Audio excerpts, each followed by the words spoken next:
what you may also want to do from within Toon Boom Storyboard Pro is export out audio files. So to do that, you can go around onto File and go to Export, and you can see Audio is an option. So over here, you can click on the folder icon and select out the folder where you want to export the audio. So I'm just going to go around and then make a folder right here.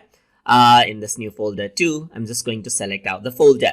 So here you can select out the file pattern. I'm going to leave it as default, and you can process the audio tracks individually or as a single audio right here. So I'm just going to go around right here and just select individually right here. And you can also have two versions, like you can go around and then process it individually and as Ms. audio track as well.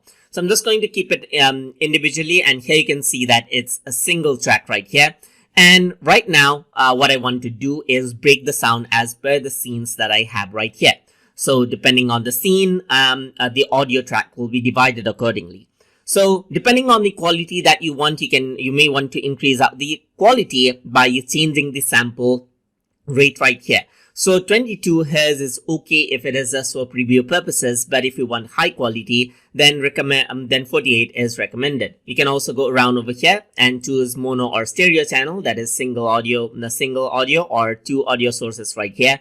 And you can also select just selected scenes like 2 to 5 right here. So you can go around and select this, and only those scenes related audios will be exported. So once I do that, I can click on export, and what happens is that all of the audio waves will be broken down as per the scene right there, and the export is completed. And here you can see that there's 4 audio sources right here. Even though the audio that you see right here is 1, it has broken it out according to the timing of scene 2, scene 3, 4, and 5 respectively. And that is how you can export out audio inside of Toon Boom Storyboard Pro. So hope you guys learned something as always. And as always, please like, comment, share, and subscribe.